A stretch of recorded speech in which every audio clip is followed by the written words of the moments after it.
In this section of the course, we're going to be covering malware. So what exactly is malware? Well, malware is a shorthand way of talking about malicious software. Malware is really any software that is designed to infiltrate a computer system and possibly damage it without the user's knowledge or consent. When I think of malware, I like to think about it as a broad category of software code that includes a lot of bad things that are out there on the internet that can harm our computers. Things like viruses, worms, Trojans, ransomware, spyware, rootkits, spam, and much more. But for the malware to infect your system, it needs to be able to create a threat vector and an attack vector.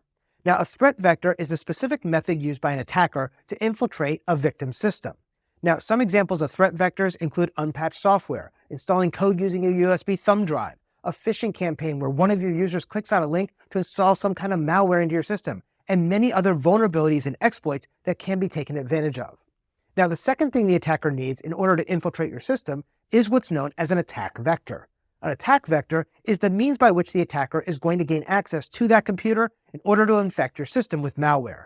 Now, I know these two terms sound pretty similar, but there is a distinct difference between them. When we talk about a threat vector, we are focused on how the attacker plans to break into a given system. But when we talk about the attack vector, we're talking about both the way the attacker might get into your system and how they're going to infect that system. Now, let me provide you with a silly example to hopefully clarify this concept a little bit. Let's pretend for a moment that your house is going to be our computer, and I have a cupcake and I want to represent that as malware or malicious software, and I want to put that inside of your house or inside of your computer. Now, my job as the attacker is to get my cupcake from my house over to your house and onto your kitchen table. If I can do that, we're going to say that I was successful in my cupcake infiltration attack in this scenario, and I've infected your house with this malware or this cupcake. So your job now as a cybersecurity professional is to stop me from getting that cupcake onto your kitchen table, or in the real world, you want to stop me from infecting your system with malware. Now, the threat vector that I might choose could be to drive right up to your house because maybe your house isn't inside of a gated community with a security guard patrolling the streets. So you have a very unhardened system that might make it easy for me to infiltrate and get into your house. Now, in this example, that unguarded neighborhood would be considered our threat vector. Now, I know I can drive right over your house, but I still need to determine the attack vector that I'm going to use to get inside the house, and that way I can put my cupcake, this malware, onto your kitchen table. Now, if I decide that I want to walk up to your front door, pick your lock, and enter your house to place the cupcake on your kitchen table, that entire sequence of actions, from walking to the door, picking the lock, and entering the home, would be considered my attack vector. That's the difference between the threat vector and the attack vector. It's the vulnerabilities that could be exploited and the way that they're actually going to be exploited. Now, let's go back to the world of computers for a moment. Let's pretend that you have an older computer that's running Windows 10 and you haven't bothered installing or downloading the latest security patches because you've just been busy and you haven't had time to.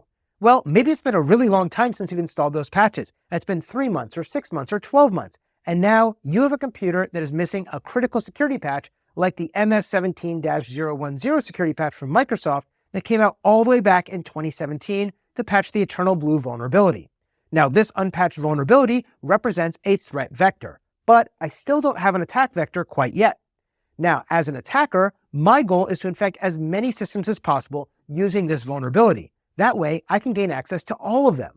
So I'm going to sit here all day scanning the internet and trying to identify any unpatched computers that are online. And once I do that, I can then attack that system because that missing security patch is going to be vulnerable for that system. And I already have a known exploit that I can play against your system to be able to break in because the file and printer services that operate over the SMB protocol are vulnerable on your system because you're missing that security patch.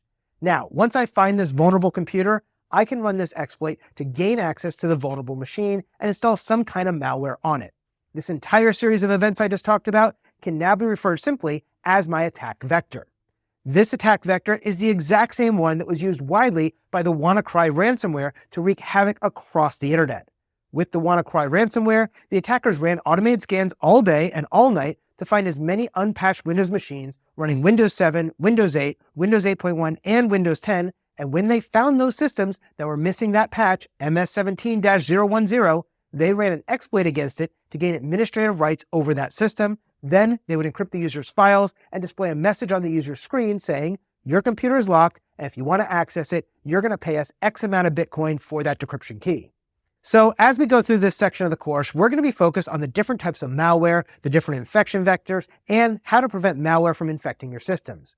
Our focus is solely going to be on Domain 2 inside of this section, and we'll be singularly focused on Objective 2.4.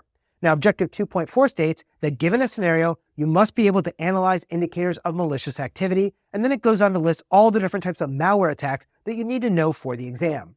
First, we're going to be covering viruses. A computer virus is a malicious software that attaches itself to a clean file and spreads throughout a computer system, often corrupting or damaging the host files in the process. Next, we'll discuss worms. Now, worms are standalone pieces of malware that replicate themselves and spread to other computers that often exploit software vulnerabilities to propagate themselves across a network. Then, we'll talk about Trojans. Trojans are malicious programs that disguise themselves as legitimate software, but when they're executed, they grant the attackers unauthorized access to the victim's system. After that, we'll look at how easy it is to create a virus to infect a system and how an attack can be remotely controlled with a computer by using a remote access Trojan known as a RAT. Next, we're going to be looking at ransomware. Now, ransomware is a type of malware that encrypts the user's data and holds it hostage until the ransom is paid to the attacker for that decryption key. After that, we'll talk about the world of zombies and botnets. Zombies are compromised computers that are remotely controlled by attackers and are often used in coordination with other zombies to form a botnet. A botnet is a network of compromised computers that are controlled by an attacker and are often used for distributed denial-of-service attacks, spam distribution, or crypto mining operations. Then, we'll discuss rootkits. And rootkits are malicious tools that hide their presence and activities on a computer, and they often operate at the operating system or below the operating system level to be able to have ongoing privileged access to that system. Next, we'll explore backdoors and logic bombs. Backdoors are malicious means of bypassing normal authentication processes in order to gain unauthorized access to a system, which are often going to be implanted by malware or during an attack by a threat actor. Logic bombs, on the other hand, are pieces of embedded code that's placed inside of a legitimate program and can be executing a malicious action whenever a specific condition or trigger occurs. Then, we'll cover keyloggers.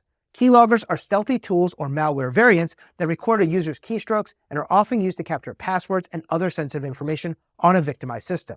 After that, we'll discuss spyware and bloatware. Spyware is software that secretly monitors and gathers user information on a system or its activities and then sends that data to third parties without the user's knowledge or consent. Bloatware, on the other hand, refers to unnecessary or pre-installed software on devices that are often going to be consuming your system resources and space without offering any value to you in return. Next, we'll cover some malware attack techniques and infection vectors. Malware exploitation techniques involve methods by which malware can infiltrate and infect a targeted system and have been evolving from file-based tactics to modern fileless techniques that leave behind minimal traces on an infected machine. These advanced malwares are often going to use multi-stage deployments that leverage your own built-in system tools and various obfuscation techniques to challenge us as cybersecurity professionals as we're attempting to detect and counteract these different types of malware.